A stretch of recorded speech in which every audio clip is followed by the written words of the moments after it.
मिथिलांचल का एकमात्र TV channel Mithila much news अब यूट्यूब पर भी। आप यूट्यूब पर मिथिला मच न्यूज सब्सक्राइब कर न्यूज के लिए रहे अपडेट। इसके अलावा पोर्टल पर www.mithilamachnews.com पर भी दिन भर की खबरें ब्रेकिंग के साथ। बिहार में सब इंस्पेक्टर की नियुक्ति को लेकर परीक्षा संपन्न होने के बाद सभी अपने रेंज में पद स्थापना को लेकर डीआईजी कार्यालय पहुंचे। दरभंगा क्षेत्र के डीआईजी छतरपुर सिंह के द्वारा दरभंगा, मधुबनी एवं समस्तीपुर के 139 सब इंस्पेक्टर को नियुक्ति पत्र दिया गया। पुलिस विभाग में आने के लिए उन सभी को हम लोग स्वागत करते हैं और फिर अभी तो इनको जब तक कि इनका पूरी तरह से सही जगह पे ट्रेनिंग का जो शेड्यूल है वो नहीं शुरू होता तब तक इनको थाना के साथ जोड़ा जाएगा और थाना में पुलिस के क्या काम धाम होते हैं, पुलिस के क्या चैलेंजेस हैं, लोगों को क्या एक्सपेक्टेशन है पुलिस से, कैसे उनका काम करे, पुलिस के क्या समस्याएं, इन सब चीज़ से इनको रूबरू कराया जाएगा। और ये पुलिस को और पब्लिक को, चूँकि ये अभी पब्लिक हैं और पुलिस के रूप में भी हैं, तो जोड़ने का भी काम करेंगे और साथ में साथ अभी ट्रेनिंग भी ये प्राप्त। वहीं इस अवसर पर आईजी पंकज दराद ने कहा कि सभी को जनता और पुलिस के साथ कार्य करने का प्रशिक्षण दिया जाएगा।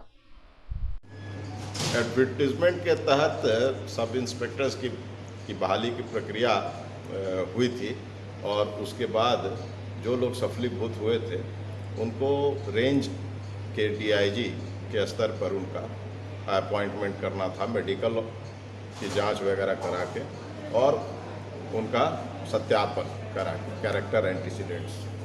तो इस रेंज में जो दरभंगा का है, जिस रेंज के तहत दरभंगा, मधुबनी और समस्तीपुर 3 जिला आते हैं, यहाँ कुल 139 अभ्यर्थी को चयनित किया गया है डीआईजी छतरनील जी के द्वारा और उन्हीं को आज हम लोग 1 जून से उनको जॉब पे हम लोग योगदान उनका कराने के लिए आज हम लोग उनको अपना बहुत खुशी हो रही है कि डीआईजी सर अपने खुद हाथों से दिए हैं और आगे चल के कुछ और करने की कोशिश करेंगे। क्या नाम हुआ? कृष्णा कुमार, घर सुपौल बिरो। चाहे कि वो जन का रक्षक है और जनता की सेवा करे और अपना काम मर्यादा पूर्वक अनुशासन पूर्ण रूप से अंजाम दे। क्या नाम हुआ? मुन्नी कुमारी। कहाँ से आई हैं? बहेड़ी। मेरा जीवन में शुरू से बचपन से ही तमन्ना थी कि हम प्रशासनिक क्षेत्र में जाएं और समाज सेवा करें। सूदी कारोबारी से तंग आकर जहर खाकर आत्महत्या करने का प्रयास करने वाले एक कर्ण क्लासेस के संचालक आनंद कुमार कर्ण के फर्द बयान से सनसनी फैल गई। वहीं पूरे मामला पर एसएसपी बाबूराम स्वयं पैनी नजर बनाए हुए हैं। उन्होंने कहा कि दोषी चाहे जो भी हो बख्शे नहीं जाएंगे। क्या हुआ, क्या घटना हुआ आपके साथ, क्यों कर? जी सर, इस घटना से दुखी आहत हूँ ही। मेरे बच्चे भी अब रोड पर चले जाएंगे और इसका बिना परवाह किए ही मैं इस तरह का कदम उठा लिया हूँ सर। विगत 5 वर्षों से मेरे परिवार के छोटे भाई, सहोदर भाई राघव कुमार कर, जो इंस्टीट्यूट का सारा पब्लिक से लेकर और काउंटर का एडजस्टमेंट मैनेजमेंट देखा किए करते थे। भगवान को क्या गुजरा कि उसे ब्लड कैंसर हो गया, हीमाटोलॉजी एनीमिया, जिस कारण उसे हमें गंगाराम न्यू दिल्ली हॉस्पिटल भेजना पड़ा। इस पैसे में जो कुछ मुझे ज़रूरत था वो संतोष जी को मैं कहा तो उन्होंने। वही संचालक ने कहा कि सूदखोर के खिलाफ नगर थाने में दर्ज कराई गई प्राथमिकी को फर्ज करार देने की सूचना से और आरोपित के पक्ष में संगठन के एक शख्स की ओर से दिए गए धमकी के दबाव में आकर उसने जहर खाने की बात कही। फर्द बयान में कहा कि नाग मंदिर के पास उनका कोचिंग सेंटर है। कुछ दिन पहले उनके छोटे भाई राघव कर्ण को कैंसर हो गया। उसके इलाज के लिए उन्होंने एक शख्स से 3 किस्तों में 10 लाख रुपए उधार लिया। 10% के ब्याज दर से 35 से 40 लाख रुपए वापस कर दिया। बावजूद दिए गए हस्ताक्षर युक्त खाली चेक को दिखाकर 50% की दर से ब्याज देने का दबाव देने लगा। रुपए नहीं देने की स्थिति में धमकी देकर आत्महत्या करने के लिए प्रेरित करने लगा। उन्होंने कहा ठीक है हो जाएगा और उन्होंने पैसा ला कर भी दी, जिसका शर्त 33% था, 33% सर। चूँकि ब्लड कैंसर का बात था तो हम सोचे कि ज़मीन बेच कर के इनका मूलधन और ये सब एक ही महीना में समाप्त कर देंगे। लेकिन फिर बात हुई ये कि 3 दिसंबर को मैं बेटी का शादी किया तो फिर इनको कहा तो इन्होंने मुझे फिर 1 लाख रुपया दिया, जिसका इंटरेस्ट 50,000 इन्होंने मांगना शुरू किया।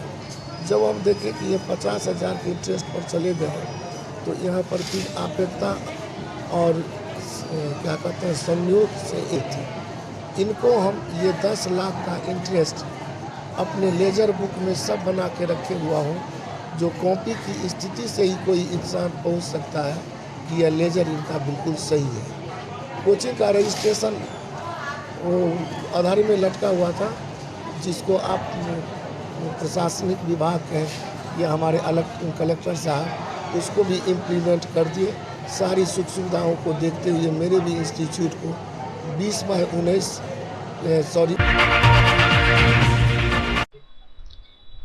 साथ ही इस मामले को लेकर उन्होंने कहा कि कई वीडियो और ऑडियो फ्लिप होने की बात भी कही है, जो वायरल भी हुआ है। कहा कि जान बचाने के नियत से उन्होंने नगर थाने में प्राथमिकी भी दर्ज कराई, जिसमें सभी साक्ष्य भी उपलब्ध कराए, लेकिन पुलिस से इंसाफ नहीं मिल रहा। उल्टे विभिन्न माध्यमों से सूद के साथ रुपए वापस करने का दबाव देने लगा। इस बीच आरोपी से जुड़े एक शख्स, जिसके चेहरे से पहचानता हूं, उसने केस उठाने की धमकी दी। कहा कि इस केस में कुछ होने वाला नहीं है। सूचना मिली कि जो केस हमने दर्ज कराया वह साक्ष्य देने के बाद ही फर्स्ट कर दिया गया जी। तो उसके बाद जब इन्होंने 50% का डिमांड करने लगा तो कोई भी व्यक्ति हतप्रभ रह सकता है, और मैं फिर भी अपने को सोशल स्टेटस बचाने के क्या कहा तो डीएसपी साहब ने यही कहा कि आप अगर पैसा लिए हैं तो क्यों नहीं दीजिएगा, और केस ही कर दिए उल्टे। तो हमने कहा नहीं सर, 6,80,000 इनको बैंकिंग से दिया हूँ सिस्टम में, बाकी पैसे जो मैं 10 लाख में बचा वो इनको हैंड से दिया हूँ, जो सारा रिकॉर्ड है मेरे पास। और बाकी जो 5 लाख मेरे भाई का नाम पर लिया गया था, वो 5 लाख इनको बुलाकर अपने काउंटर पर बैठाकर मैं अपने काउंटर से निकाल कर इनको देता गया। गिन के एक पत्ता एक झोला में रखते गए, जिसका पूरा वीडियो रिकॉर्डिंग। और इनके द्वारा इतना कहा जाना कि अगर तुम दरभंगा में कोचिंग चला लो तो मैं भी एक पत्रकार जो आज 20-25 वर्ष से करता आया, उस पत्रकारिता को कलंक लगाकर हम दरभंगा छोड़ देंगे। ऐसा बात उन्होंने मुझे कहा कि मनोज जी नहीं जी।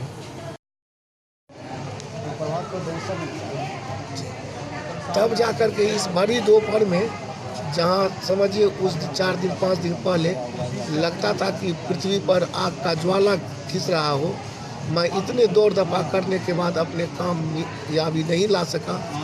तो अंततः मैंने सोचा कि अब मेरे ज़िंदगी में कोई विकल्प नहीं बच गया, क्योंकि न माँ है मेरे, न पिता है। एक छोटा भाई है, वो भी ख़त्म हो गया मोटरसाइकिल एक्सीडेंट में।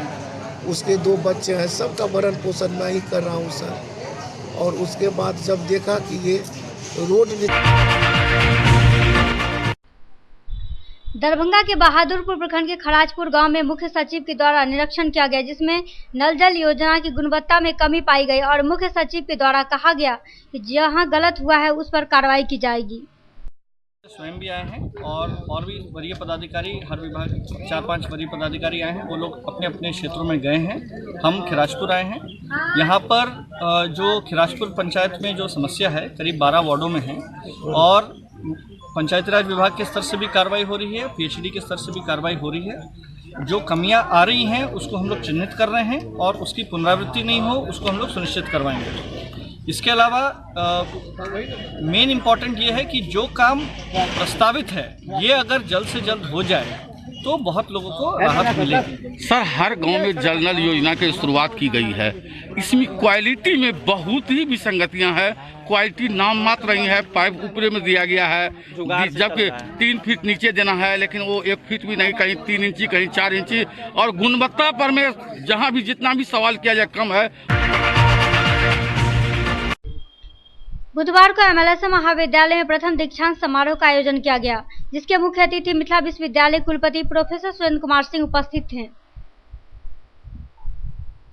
हुए हाल के घटनाओं से उपलब्ध पुरातात्विक साक्ष्यों के आधार पर यहाँ 7,000 वर्षों से भी अधिक पुराना ठहरता है। मिथिला के जनक वैदेहों तथा उनकी सांसारिक और आध्यात्मिक उपलब्धियों को मिथकीय मानने वाले अब धीरे धीरे उसकी ऐतिहासिकता को स्वीकार कर सकेंगे। राजनीतिक रूप से मिथिला 6वीं शताब्दी ईस्वी पूर्व से लगभग 1600 वर्षों के लिए मौर्य, शुंग, कुषाण, गुप्त, मोखनी, पाल तथा तिब्बती शासन के अधीन रहने के लिए दिवस हुए। किंतु उस अवधि में भी और उसके पहले तो निश्चय ही सांस्कृतिक और बौद्धिक रूप से अभूतपूर्व ऊंचाइयां प्राप्त कर सकी थी। दक्षिणी चीन के यूनान क्षेत्र में वहीं कुलपति के द्वारा छात्र छात्राओं को उपाधि दी गई। दीक्षांत समारोह में उपाधि हासिल करने वाले छात्र छात्राओं को बधाई देते हुए कुलपति ने उन्हें भविष्य की चुनौतियों के लिए तैयार रहने को कहा। उन्होंने कहा कि समय तेजी से बदल रहा है और इस बदलाव के साथ ज्ञान की नई शाखाएं सामने आ रही है। अपने शिक्षण संस्थान में जो ज्ञान हासिल किया वह आज के लिए तो पर्याप्त है, लेकिन भविष्य की चुनौतियों के लिए वह उपयोगी साबित होगा। बधाई देता हूं और बधाई विशेष रूप से उन छात्राओं को है जिन्होंने ग्रेजुएट वाले और अपने सब्जेक्ट में अधिक हासिल होकर के डिग्री हासिल करने का मौका मिल रहा है। तो इस विशेष उपलब्धि के लिए भी मैं उनको बधाई देना चाहता हूँ। जैसा कि आपको ज्ञान है कि विश्वविद्यालय अपने स्तर पर समय समय पर दीक्षांत समारोह का आयोजन करके स्नातक और शोध स्तर पर डिग्री का वितरण करता रहा है, लेकिन ये प्रथम बार है जबकि विश्वविद्यालय परिवार और विश्वविद्यालय के जितने भी स्टेटरी बॉडी में है ये निर्णय लिया गया कि ये प्रक्रिया कालीन स्तर पर भी होनी चाहिए। खेल में प्रवेश कर रहे हैं उस ज्ञान का उनको उपयोग करना होगा। अब किसी ज्ञान का उपयोग करने के लिए एक कौशल की जरूरत होती है, स्किल की जरूरत होती है, क्योंकि आने वाला समय है कि आप इस समय भी एक बदलता हुआ समय है और नित्य प्रतिदिन इस बदलते हुए समय में नए ज्ञान की जरूरत पड़ रही है और नए कौशल की जरूरत पड़ रही है। तो आपको तैयार होना होगा कि जो ज्ञान आपने प्राप्त किया है वो ज्ञान आज के लिए पर्याप्त हो सकता है, लेकिन आने वाले समय में नए ज्ञान और नया कौशल हासिल करने के लिए आपको तैयार करना होगा।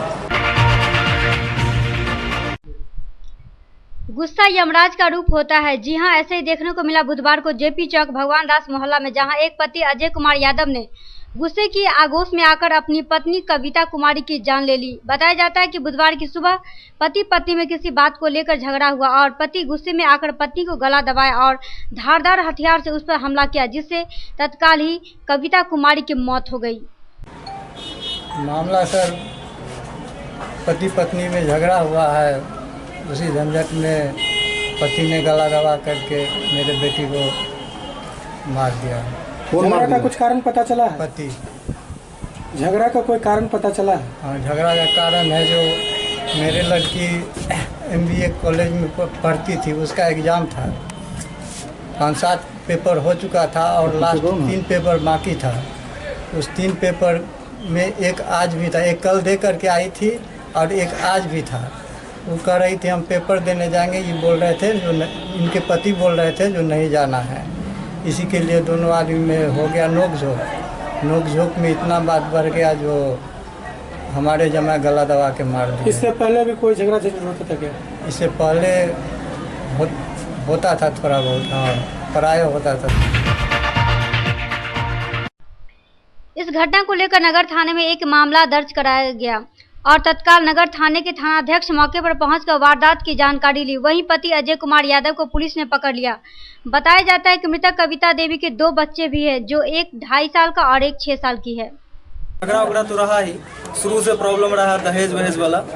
शुरू से प्रॉब्लम ये रहा कि मतलब आप इतना नहीं दे सके तो ज़मीन लिखवा दीजिए, तो हम लोग ज़मीन भी अपना 5 कट्ठा लिखवा दिए, ठीक है, ज़मीन दे दी। उसके बाद भी तो आज उनके साथ शायद हमको तो नहीं देखे आँख से, लेकिन मतलब जब जा रही थी तो उस समय थोड़ा बहुत लग रहा है झगड़ा उगड़ा हुआ है और उसी वजह में गला दबा के मार दिया उसको। तो हमको लग रहा है चाकू पकड़ा है, पहले गला दबाया, उसके बाद दबाने के बाद ऐसे मारा है, या तो हल्का पहले मारा है उसको। कौन मारा?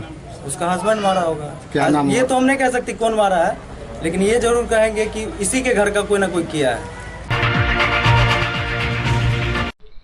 राज्य के मुख्य सचिव दीपक प्रसाद, नगर विकास एवं आवास विभाग के प्रधान सचिव चैतन्य प्रसाद ने दरभंगा में गिरते जलस्तर की समीक्षा की। दोनों पदाधिकारी सुबह 11 बजे हेलीकॉप्टर से नेहरू स्टेडियम पहुंचे। वहां समाहरणालय जाकर जिलाधिकारी एवं अन्य संबंधित पदाधिकारियों के साथ बैठक की। जिलाधिकारी ने प्रशासन एवं नगर निगम द्वारा जल की किल्लत को दूर करने का प्रयास और की गई कार्रवाई से अवगत कराया। इसी क्रम में वार्ड 21 के अधिपस्थित समरसेबल एवं उससे पाइप लगाकर पानी की आपूर्ति के संबंध में भी जानकारी दी गई। हाई लेवल टीम के साथ मैं आया हूँ यहाँ पर, और जो दरभंगा में खास शहर में जो पेयजल संकट है उसको देखने हम लोग आए हैं क्या, क्योंकि बहुत सारा डायरेक्शन हम लोगों ने सरकार ने ऊपर से दिया है, तो उसका इम्प्लीमेंटेशन हो रहा है कि नहीं हुआ ये देखना है और आगे क्या करना है। हम लोगों ने बिल्कुल महापौर को भी कहा है और यहाँ एडमिनिस्ट्रेशन को भी कहा है, संसाधन की कमी नहीं होगी, जो बेस्ट पॉसिबल हो सकता है वो काम सभी को करना है ताकि पेयजल की दिक्कत। सर एक सवाल नहीं, ऐसा है कि अभी हम लोग उस पर विश्लेषण कर रहे हैं, क्योंकि तालाब के माध्यम से ही पानी नीचे आता है और नीचे जाकर रिचार्ज करता है। तो अगर पानी का लेवल डाउन गया है, ऐसा कुछ कारण तो हो सकता है। दरभंगा में तो आपका सिंपल हैंडपंप से काम होता था पहले, इतने तालाब थे यहाँ पर, तो यहाँ पेयजल संकट हो रहा है, इसका मतलब कहीं कुछ गूढ़ कारण है। तो हम लोग को लगता है कि ये कारण जो आप बता रहे हैं वो कारण है कि सारे तालाब आपके यहाँ पर हैं और एक तरह से डिसफंक्शनल हो गए हैं, जो काम नहीं कर रहे हैं। तो हम लोग पहला स्टेप तो ये ले रहे हैं कि उसकी उड़ाई कराएं, हम लोग उसको साफ पानी का नीचे का रिचार्जिंग का काम शुरू हो जाए। मार्च 2020 लक्ष्य है पूरे राज्य में हर वार्ड में हर घर नल हो जाए। साथ ही ऐसी ही व्यवस्था अन्य जगहों पर करने की योजना के बारे में भी बताया, जिसकी अनुशंसा पर पूर्व में ही नगर विकास विभाग ने आंशिक संशोधन कर हर वार्ड में दो समरसेबल की स्वीकृति दे चुका है तथा वार्ड 21 के इस मॉडल को पूरे बिहार के नगर निकायों में लागू करने का निर्णय लिया है। दोनों पदाधिकारी ने वार्ड 21 में पानी की आपूर्ति व्यवस्था का जायजा लिया। इसके उपरांत निगम कार्यालय से ही सटे हरिबोल तालाब को भी देखा, जहां सुलभ इंटरनेशनल पीने के पानी बनाने का संयंत्र स्थापित किया गया। मुख्य सचिव एवं प्रधान सचिव सुलभ के वाटर हाउस भी पहुंचे, जहां संयंत्र स्थापित करने के उपरांत ट्रायल रूप से पानी निकाला जा रहा है। वो आज तक धरातल पर नहीं पहुंचा। अब क्या बोले, जिलाधिकारी इतना महत्व कर रहे हैं, वहाँ भी नहीं धरातल पर पहुंच रहा है। तो जब तक बर्खास्तगी या कोई बड़ा कानून नहीं होगा इस अधिकारियों को माने अति करने का और भ्रष्टाचार की जांच, अभी वर्तमान के जिलाधिकारी का रोल किस? वर्तमान के जिलाधिकारी अच्छा रोल निभा रहे हैं, जिसके कारण ही अभी पेयजल अभी लोगों को मिल पा रहा है। अदरवाइज वो उनको जिलाधिकारी से हम लोग मिले थे तो उस दिन बोले थे कि क्या कारण है वो लक्ष्मी सागर फीडर का पानी आज तक नहीं आया, जबकि पहला फेज में उसी को स्टार्ट होना। तो जिलाधिकारी के मोदों को हमने बताया कि वो 1.5 फीट पर पाइप गड़ा हुआ, सारा पाइपलाइन टूट चुका है और उसमें पाइपलाइन जाम होने के कारण पानी कहीं नहीं जाता है, कहीं उसको ठीक से पाइपलाइन को माने ठीक से बना थी माने। वहीं दोनों पदाधिकारी स्वच्छ हरिबोल तालाब देखकर इसका पानी पीने योग्य बनाए जाने के लिए सुलभ एवं संबंधित लोगों की सराहना की तथा इसे और गहरा करने को कहा। साथ ही इसी तरह अन्य तालाबों पर भी कार्य करने की जरूरत बताया। मुख्य सचिव और प्रधान सचिव के साथ जिलाधिकारी SM त्यागराजन, नगर आयुक्त श्याम किशोर, SDO राकेश कुमार, महापौर बैजंती देवी खेरिया इत्यादि उपस्थित। वार्ड पार्षद मधुमाला सिन्हा ने आए सभी पदाधिकारियों का स्वागत किया तथा बताया कि व्यक्तिगत एवं वार्ड स्तर पर 3 वर्षों में वार्ड में 90% इलाके में 11 समरसेबल से पाइप द्वारा पानी की आपूर्ति की जा रही है। इसके अलावा 5 टैंक का भी अधिस्थापन किया गया। वार्ड में 16 इंडिया माकड़ा चापाकल से भी पानी मिल रहा है। अब जरूरत है कि सरकारी पाइपलाइन से हर घर कनेक्शन दिया जाएगा। एक बात जान लीजिए, ये तो जान रहे हैं कि हम 4 वर्षों से पानी के लगे हुए हैं कि हर लोग को हर घर में पानी मुहैया करा रहे हैं। हम 4 वर्षों से शुद्ध पानी दे रहे हैं पीने के लिए। और यहाँ जो पानी की व्यवस्था है, टंकी लगा है, उसके बाद हम घर में नल का व्यवस्था हम कराए हैं, तो वो तो 4 वर्षों से हम करा रहे हैं। इसके कारण वो देखने आए हैं, क्योंकि सरकार भी अब वो लागू कर रही है कि पूरे बिहार में जो 21 वार्ड में हुआ है वो पूरे बिहार के नगर निकायों में चालू करेंगे। इसके लिए मेरे यहाँ वो आए हैं देखने के लिए और देख के गए हैं। यही चीज पूरे बिहार में चुनावी व्यवस्था के बाद पुलिस कप्तान द्वारा विभिन्न पुलिस थाना में लंबित कांडों की समीक्षा आरंभ हो गई। पुलिस कप्तान डॉक्टर सत्य प्रकाश द्वारा फुलपरास और झंझारपुर अनुमंडल पुलिस पदाधिकारी कार्यालय कक्ष में अनुमंडल धांधीन पुलिस थाना के थानाध्यक्ष एवं अनुसंधान कार्यकर्ताओं के द्वारा समीक्षात्मक बैठक आयोजित की गई। आज हम लोग यहाँ झंझारपुर अनुमंडल क्षेत्र में जितने भी थाना हैं उन सभी थाना के थाना अध्यक्षों एवं अनुसंधानकर्ताओं का आज समीक्षा बैठक की जा रही है, जिसमें चूँकि चुनाव के कारण से बहुत सारे केसेस पेंडिंग पड़े हुए थे। अनुसंधानक जो है वो जिला के बाहर में चुनाव ड्यूटी में व्यस्त थे, तो इसलिए करके हम लोगों ने आज यहाँ पे समीक्षा बैठक रखी है, जिसमें जितने भी लंबित कांड हैं और जितनी भी लंबित कार्रवाई हैं यथा जैसे गिरफ्तारी हो, वारंट हो, कुर्की की कार्रवाई हो, कोई केस में बहुत सारे निर्देशों का अनुपालन है जो नहीं किया गया है, उस पर लेकर के SDPO Jhanjharpur, circle inspector Atul Kumar Mishra ji और झंझारपुर एसएचओ JN सिंह के साथ में और सभी एसएचओ के साथ हम लोग समीक्षा बैठक कर रहे हैं। वहीं फुलपरास अनुमंडल के एसडीपीओ सुनीता कुमारी के कार्यालय कक्ष में फुलपरास, घोगडिया, लखी, खुटौना, लखा, लालमनिया, अंधरा मठ थानाध्यक्षों के साथ बैठक करते हुए पुलिस अधीक्षक द्वारा बारी बारी से सभी पुलिस थाना में लंबित कांडों की समीक्षा के क्रम में पुलिस कप्तान द्वारा थानाध्यक्ष और केस में अनुसंधानकर्ताओं को लंबित मामलों के शीघ्र निष्पादन के लिए आवश्यक दिशा निर्देश दिए गए। इसमें सख्त निर्देश दिया गया और एक समय सीमा दी गई है, 15 दिन से 1 महीना के अंदर सभी कांडों का निष्पादन करेंगे। जो भी वांछित कार्रवाइयाँ हैं, जो वांछित अपराधी हैं, उनको पकड़ने की कार्रवाई करेंगे, गिरफ्तारी सुनिश्चित करेंगे या वारंट कुर्की की कार्रवाई करेंगे। साथ साथ में यहाँ पर रेगुलर वाहन चेकिंग अभियान जारी रहेगा। शराब के प्रति जो जीरो टॉलरेंस की नीति है वो अपनाई जाए, किसी भी सूरत में शराब न बिकने पाए या मिलता है तो उस पर कठोर से कठोर कार्रवाई कराना सुनिश्चित करेंगे। और लास्ट अंतिम में जो भी यहाँ पे थाना पे आते हैं उनकी सुनवाई हो अच्छी तरह से, लोग आकर के अपना बात रख सकते हैं।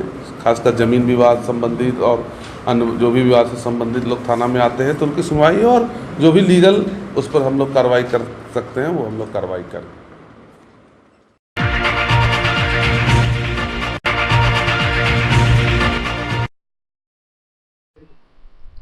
जुलाई 2019 के द्वितीय सप्ताह में Indo American chamber of commerce के तत्वाधान में छात्र शिक्षक विनियम पर एक सेमिनार का आयोजन हुआ। इस सेमिनार में विनियम हेतु छात्र शिक्षकों की अर्हता एवं शर्तों पर विस्तृत चर्चा हुई।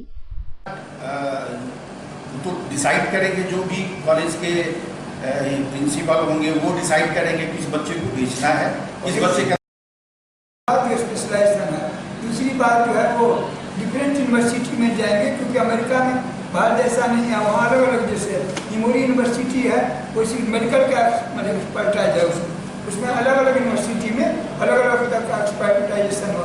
तो विश्वविद्यालय के अतिथि से मिलकर के हम लोग तय करेंगे जो बच्चे किस मतलब नो हाउ के लिए जाना चाह रहे हैं, उसके अनुसार हम लोग यूनिवर्सिटी OL में जाएंगे या दूसरे यूनिवर्सिटी में जाएंगे, वो डिसाइड किया जाएगा। इसके लिए कोई टेस्ट भी होगा आप लोग के?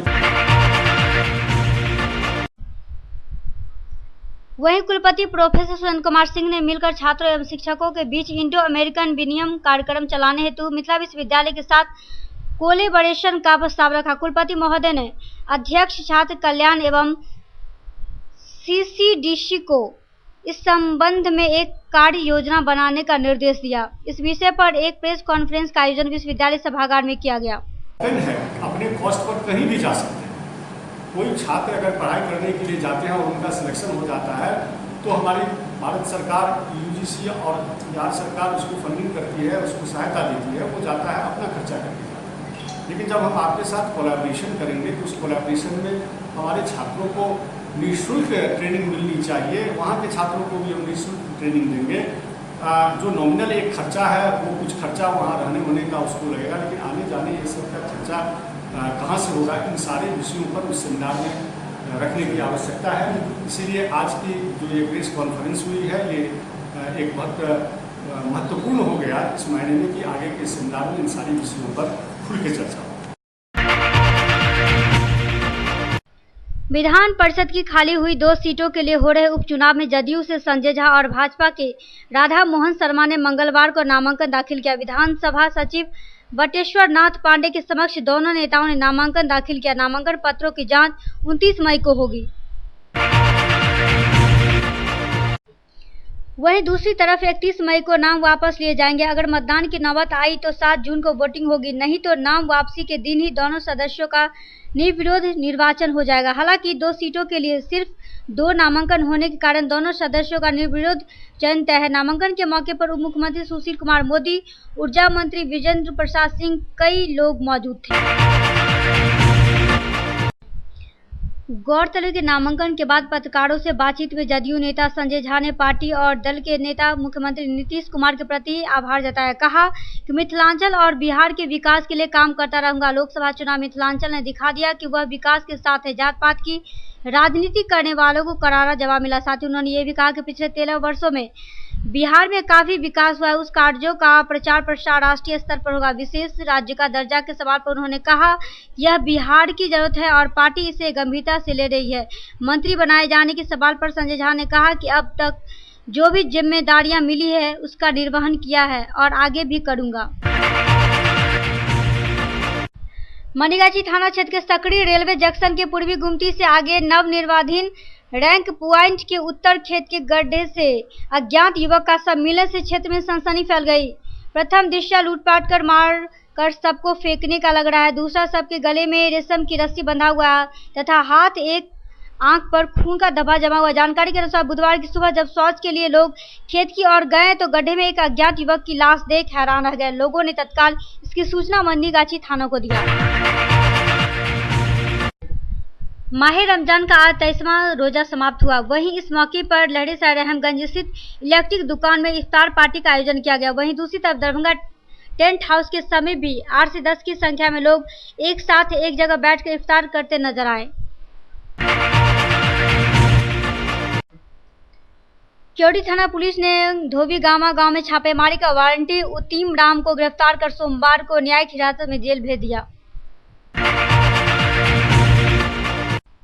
बिहार ग्राम स्वराज्य योजना सोसाइटी पंचायती राज विभाग की ओर से जिला परियोजना प्रबंधन इकाई दरभंगा के तत्वाधान में मंगलवार को जल एवं स्वच्छता विषय व मुख्यमंत्री ग्रामीण पेयजल निश्चय तथा मुख्यमंत्री ग्रामीण गली नाली पक्कीकरण निश्चय योजना विषय पर क्योटी पंचायत के वार्ड क्रियान्वयन एवं प्रबंधन समिति के अध्यक्ष व सचिव तथा मुखिया का 1 दिवसीय पंचायत स्तरीय प्रशिक्षण कार्यक्रम का आयोजन किया गया। मधुबनी जिले के घुघड़िया के CMB कॉलेज प्रांगण में 16 सूत्री मांगों को लेकर MSU के अनुमंडल अध्यक्ष शंभू सावन के नेतृत्व में सोमवार को शुरू किए गए अनशन मंगलवार को दूसरे दिन भी जारी रहा। हालांकि छात्र हित में MSU के आंदोलन को सही ठहराने वाले महाविद्यालय का प्राचार्य दूसरे दिन तत्काल 16 सूत्री मांगों में से 8 पर आज से कार्यवाही आरंभ करने की घोषणा संग अनशनकारी MSU सेनानी से वार्ता कर अनशन खत्म करने पहुंचे, जिसे अनशनकारियों ने नहीं माना। सभी 16 सूत्री मांगे पूरी होने तक अनशन जारी रखने की बात अनशनकारियों द्वारा कही गई।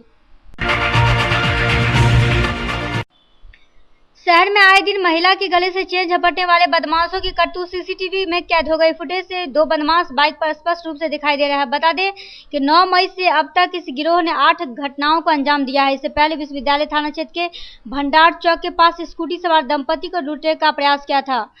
वहीं महिला के गले से चेन छीनने की कोशिश 15 मई को नगर थाना के JP चौक के पास खानकाश चौक के सिंधी वर्मा के गले से सोने की चेन झपट ली। वहीं 18 मई को GM रोड में एक महिला के गले से चेन उड़ा ले गए। वहीं 19 मई को लक्ष्मी सागर मोहल्ला की आरती शर्मा अलपट्टी में एक महिला के गले से चेन झपट लिए। 27 मई को रहमगंज मोहल्ला के नरेंद्र कुमार सोनी की पत्नी सोनम कुमारी गले से भी चेन झपट कर फरार हो गई। गौरतलब कि दरभंगा SSP बाबूराम ने सभी थानाध्यक्षों को इलाके पर कड़ी नजर रखते हुए उचक्कों को दबोचने का निर्देश दिया है। क्योटी प्रखंड क्षेत्र के उत्क्रमित मध्य विद्यालय अंदामा गद्दी परिसर में खुला मंच कार्यक्रम का आयोजन चाइल्ड लाइन सब सेंटर क्योटी की ओर से किया गया। कार्यक्रम में टीम मेंबर भावना देवी ने चाइल्ड लाइन कार्यक्रम व चाइल्ड लाइन के फोन नंबर के संबंध में गाँव के बच्चों को पूरी तरह जानकारी दी। मौके पर TM ललन कुमार पासवान सहित कई लोग मौजूद थे। SM रेजेंसी AC, वाईफाई एवं आधुनिक सुविधा से सुसज्जित हर एक कक्ष यह सहित बेकरी के कई आइटम उपलब्ध। स्वादिष्ट फैमिली रेस्टोरेंट आपके स्वाद पर वर्षों से खरा। आपकी संतुष्टि हमारा विश्वास। अवश्य पधारें। Gurukul public school TBDC road Laheriasarai Darbhanga. अनुभवी एवं भारत के अलग अलग प्रांत से शिक्षक शिक्षिकाओं द्वारा प्ले से 10वीं कक्षा तक CBSE पैटर्न से पढ़ाई की व्यवस्था। लड़के एवं लड़कियों के अलग अलग छात्रावास की उत्तम व्यवस्था। जो छात्रों के लिए अलग से पढ़ाई की व्यवस्था। स्कूल एडमिशन और डे बोर्डिंग के लिए जल्द संपर्क करें। Gurukul public school. Rose the Medicity by doctor MK Shukla, Darbhanga के ग्रामीण से शहर तक का एक विश्वास, रोज द मेडिसिटी। इमरजेंसी, शिशु एवं सामान्य के साथ हर चिकित्सीय व्यवस्था। संपर्क करें Rose the Medicity, Diggi west, Misartola, Darbhanga. Mount Summer school, nursery से 10वीं तक छात्र एवं छात्राओं के लिए हॉस्टल की समुचित व्यवस्था। नामांकन के लिए संपर्क करें माउंट समर स्कूल। पारस हॉस्पिटल, मिथिलांचल का गौरव। आउटडोर में विशेषज्ञ चिकित्सकों की सुविधा। गंभीर मरीजों के लिए हाईटेक इमरजेंसी, हर सुविधाओं से लैस। Paras hospital, VIP road, Alpatti, Darbhanga. Don Bosco school, Bibi Pakar, Darbhanga. CBSE 10+2 Nai Delhi द्वारा मान्यता प्राप्त विद्यालय। सभी विषयों की कॉन्सेप्ट आधारित कक्षाएं, बच्चों के लिए छात्रवृत्ति की व्यवस्था। विज्ञान प्रयोगशाला, कंप्यूटर लैब एवं स्मार्ट क्लासेस की व्यवस्था। प्रारंभ जल्द। संपर्क करें Don Bosco school, Bibi Pakar, Darbhanga.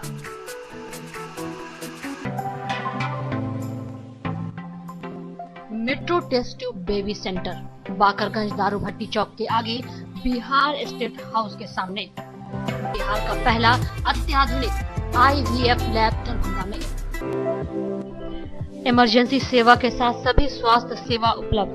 संपर्क करें Metro test tube baby centre. DAV public school, Sara Mohanpur, Darbhanga. 10+2 स्तरीय शिक्षा, CBSE से संबद्ध, गुणवत्तापूर्ण शिक्षा एवं विद्यार्थियों के सर्वांगीण विकास हेतु प्रतिबद्ध। सत्र 2019-20 के लिए नामांकन प्रारंभ। संपर्क करें DAV public school, Sara Mohanpur, Darbhanga. Saint Columbus English school, Shivaji Nagar, Darbhanga. निःशुल्क कंप्यूटर शिक्षा, स्मार्ट क्लासेस की विशेष व्यवस्था, उर्दू के पढ़ाई की विशेष व्यवस्था, वाहन की व्यवस्था, मार्शल आर्ट की स्पेशल ट्रेनिंग की व्यवस्था, गरीब एवं मेधावी स्टूडेंटों के लिए निःशुल्क शिक्षा की व्यवस्था, CCTV कैमरा द्वारा आपके बच्चे की सुरक्षा की विशेष व्यवस्था। नामांकन के लिए संपर्क करें सेंट कोलंबस इंग्लिश स्कूल,